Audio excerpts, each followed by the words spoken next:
வணக்கம். ஆகாஷவாணி.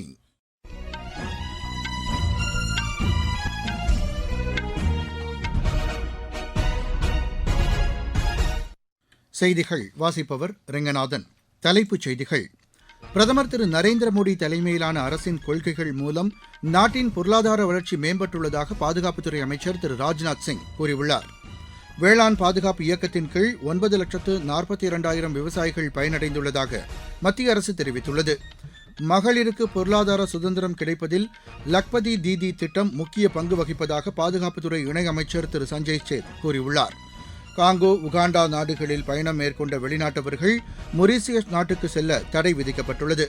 தெற்காசிய மகளிர் கால்பந்து சாம்பியன்ஷிப் போட்டியின் இறுதி ஆட்டத்தில் இந்தியா இன்று பங்களாதேஷை எதிர்கொள்கிறது. இனி விரிவான செய்திகள். பிரதமர் திரு நரேந்திர மோடி தலைமையிலான அரசின் கொள்கைகள் மூலம் நாட்டின் பொருளாதார வளர்ச்சி மேம்பட்டுள்ளதாக பாதுகாப்புத்துறை அமைச்சர் திரு ராஜ்நாத் சிங் தெரிவித்துள்ளார். சமூக வலைதளத்தில் அவர் வெளியிட்டுள்ள பதிவில், சென்ற நிதியாண்டில் நாட்டின் பொருளாதார வளர்ச்சி 7.7% அதிகரித்துள்ளது நாட்டின் வலிமையை எடுத்துக்காட்டுவதாக தெரிவித்துள்ளார். உலகளாவிய பொருளாதார நெருக்கடியின் போதும் நாட்டின் பொருளாதாரம் வேகமாக வளர்ச்சியடைந்து வருவதாக அவர் கூறியுள்ளார். மறுசீரமைப்பு நடவடிக்கைகள் மூலம் நாட்டின் பொருளாதாரம் வளர்ச்சியடைந்துள்ளதாக அவர் தெரிவித்துள்ளார். வளர்ச்சியடைந்த இந்தியா என்ற இலக்கை எட்டும் நோக்கில் நாடு முன்னேறி வருவதாக திரு ராஜ்நாத் சிங் கூறியுள்ளார். வங்கக்கடல் பகுதியில் உள்ள நாடுகளின் வளர்ச்சிக்காக பிம்ஸ்டெக் நாடுகளின் கூட்டமைப்பு சிறப்பாக செயல்பட்டு வருவதாக வெளியுறவு அமைச்சர் டாக்டர் ஜெய்சங்கர் தெரிவித்துள்ளார். பிம்ஸ்டெக் அமைப்பின் நிறுவன தினம் இன்று கொண்டாடப்படுவதையொட்டி அவர் வெளியிட்டுள்ள சமூக வலைதள பதிவில், உறுப்பு நாடுகள் ஒருங்கிணைந்து செயல்பட்டு வருவதாக குறிப்பிட்டுள்ளார். வங்கக்கடல் நாடுகளின் பொருளாதார தொழில்நுட்ப பிம்ஸ்டெக் கூட்டமைப்பில் இந்தியா, பங்களாதேஷ், பூட்டான், நேபாளம், இலங்கை, மியான்மர், தாய்லாந்து ஆகிய நாடுகள் இடம்பெற்றுள்ளன. ஸ்லோவேனியா நாட்டு வெளியுறவுத்துறை அமைச்சராக பதவியேற்ற டோனி கஸ்ஸருக்கு வெளியுறவு அமைச்சர் டாக்டர் ஜெய்சங்கர் வாழ்த்து தெரிவித்துள்ளார். சமூக வலைதளத்தில் அவர் வெளியிட்டுள்ள பதிவில், அவருடன் ஒருங்கிணைந்து செயல்பட ஆவலுடன் இருப்பதாக குறிப்பிட்டுள்ளார். பிரதமர் ஜானிஸ் தலைமையிலான அமைச்சரவையில் 30 வருடங்கள் தூதரக அதிகாரியாக பணியாற்றிய அனுபவம் பெற்ற டோனி கஸ்ஸர் வெளியுறவுத்துறை அமைச்சராக நியமிக்கப்பட்டுள்ளார். வேளாண் பாதுகாப்பு இயக்கத்தின் கீழ் 9,42,000 விவசாயிகள் பயனடைந்துள்ளதாக மத்திய அரசு தெரிவித்துள்ளது. மத்திய வேளாண் அமைச்சகம் வெளியிட்டுள்ள அறிக்கையில், உரங்களை சீராக பயன்படுத்துவதற்கான இந்த திட்டம் தேசிய இயக்கமாக மாறியுள்ளதாக தெரிவிக்கப்பட்டுள்ளது. இது தொடர்பாக 17,800 விழிப்புணர்வு நிகழ்ச்சிகள் நடத்தப்பட்டுள்ளதாகவும் 6,98,000 விவசாயிகள் பயனடைந்துள்ளதாகவும் அதில் கூறப்பட்டுள்ளது. மேலும் சீரான உர பயன்பாடு, மண்வள பாதுகாப்பு, அறிவியல் தொழில்நுட்ப ரீதியிலான விவசாயம் உள்ளிட்டவை குறித்து 3,700 பயிற்சி முகாம்கள் நடத்தப்பட்டுள்ளதாக அந்த அறிக்கையில் தெரிவிக்கப்பட்டுள்ளது. இதன் மூலம் ரசாயன உரங்களின் பயன்பாட்டை குறைத்து மண் வளத்தை பெருக்க முடியும் என்று வேளாண் அமைச்சகம் கூறியுள்ளது. மகளிருக்கு பொருளாதார சுதந்திரம் கிடைப்பதில் லக்பதி தீதி லட்சாதிபதி சகோதரிகள் திட்டம் முக்கிய பங்கு வகிப்பதாக பாதுகாப்புத்துறை இணையமைச்சர் திரு சஞ்சய் சேத் கூறியுள்ளார்.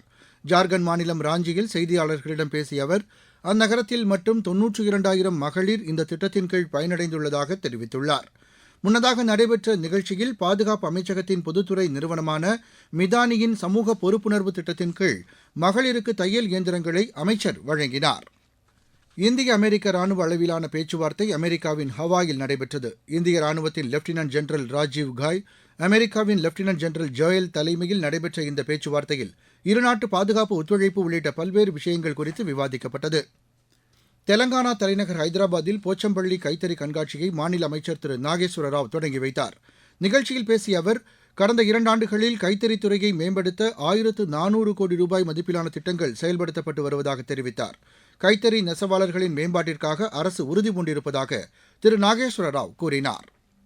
பஞ்சாப் மாநிலம் ஃபெரோஸ்பூரில் நேரிட்ட சாலை விபத்தில் 9 பேர் உயிரிழந்தனர். உசைன்ஷா கிராமம் அருகே ட்ரக்கும் ஜீப்பும் மோதிக்கண்ட இந்த விபத்தில் காயமடைந்த 15 பேர் மருத்துவமனையில் அனுமதிக்கப்பட்டுள்ளனர். இறுதிச் சடங்கு ஒன்றில் கலந்து கொள்வதற்காக சென்றபோது இந்த விபத்து நேரிட்டதாக ஃபெரோஸ்பூர் காவல்துறை கண்காணிப்பாளர் திரு பூபேந்தர் சிங் தெரிவித்துள்ளார். தில்லி மால்வியா நகர் உணவக தீ விபத்தில் 21 பேர் உயிரிழந்தது தொடர்பாக மேலும் ஒருவரை காவல்துறையினர் கைது செய்துள்ளனர். முன்னதாக இந்த உணவக உரிமையாளர் கைது செய்யப்பட்டு விசாரணை நடைபெற்று வருகிறது. கடந்த 3ஆம் தேதி நேரிட்ட இந்த விபத்தில் 40 பேர் காயமடைந்தனர்.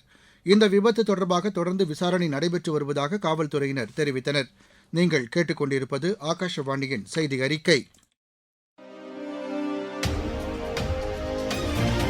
ஊரக வளர்ச்சிக்கான புதிய அத்தியாயம்.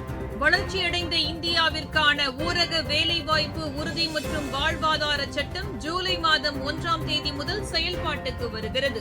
இந்த சட்டம் வருடத்திற்கு 125 நாட்கள் வேலையை உறுதி செய்கிறது.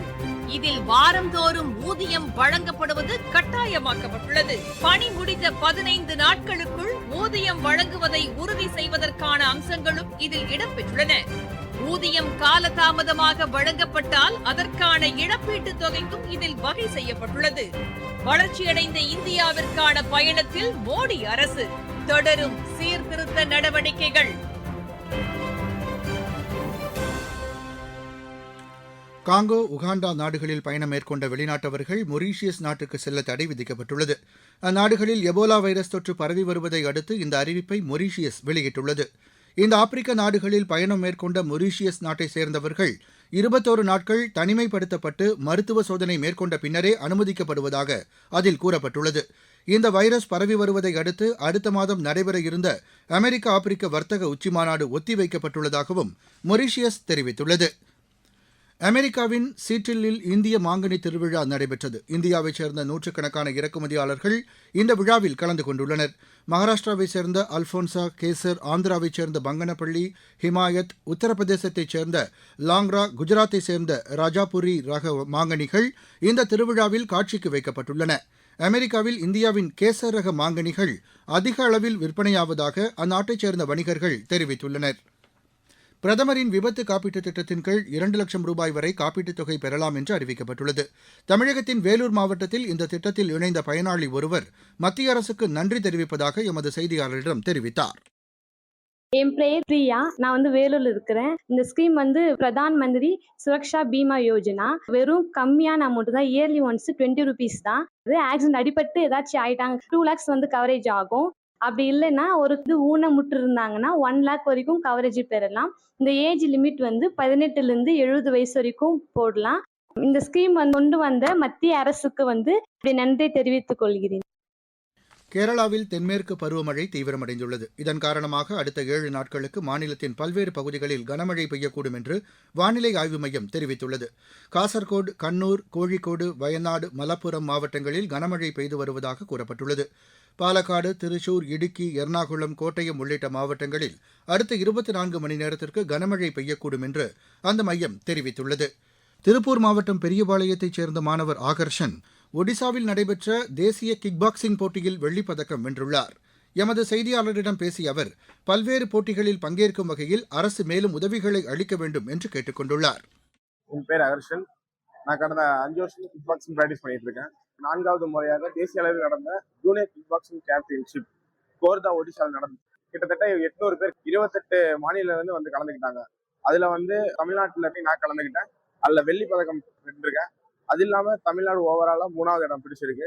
அதே மாதிரி இதுக்கு சப்போர்ட் பண்ண கோச்சா இருக்கட்டும் சரி, காலேஜா இருக்கட்டும் சரி, போயிட்டு வர பினான்சியல் செலவை அப்பா வேலை செய்யற company guest clothing company private limited, Umashankar, Shanthi madam மற்றும் சுஜித் குமார், ஆர்த்தி பாரதி அவர்கள் சப்போர்ட் பண்ணிருக்காங்க சார். இது போக ஃப்ரெண்ட்ஸ், ரிலேட்டிவ் சப்போர்ட் பண்ண எல்லாத்துக்கும் நன்றி.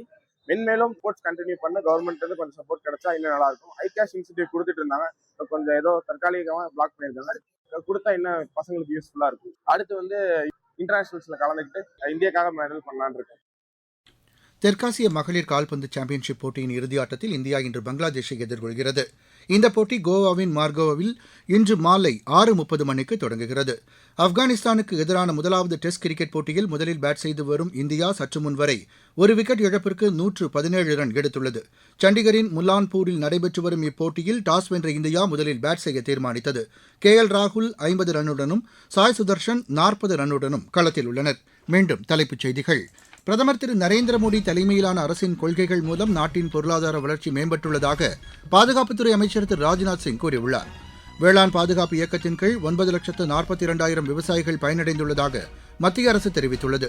மகளிருக்கு பொருளாதார சுதந்திரம் கிடைப்பதில் லக்பதி தீதி திட்டம் முக்கிய பங்கு வகிப்பதாக பாதுகாப்புத்துறை இணையமைச்சர் திரு சஞ்சய் சேத் கூறியுள்ளார். காங்கோ, உகாண்டா நாடுகளில் பயணம் மேற்கொண்ட வெளிநாட்டவர்கள் மொரீஷியஸ் நாட்டுக்கு செல்ல தடை விதிக்கப்பட்டுள்ளது. தெற்காசிய மகளிர் கால்பந்து சாம்பியன்ஷிப் போட்டியின் இறுதியாட்டத்தில் இந்தியா இன்று பங்களாதேஷை எதிர்கொள்கிறது. இத்துடன் இந்த செய்தி அறிக்கை நிறைவடைந்தது.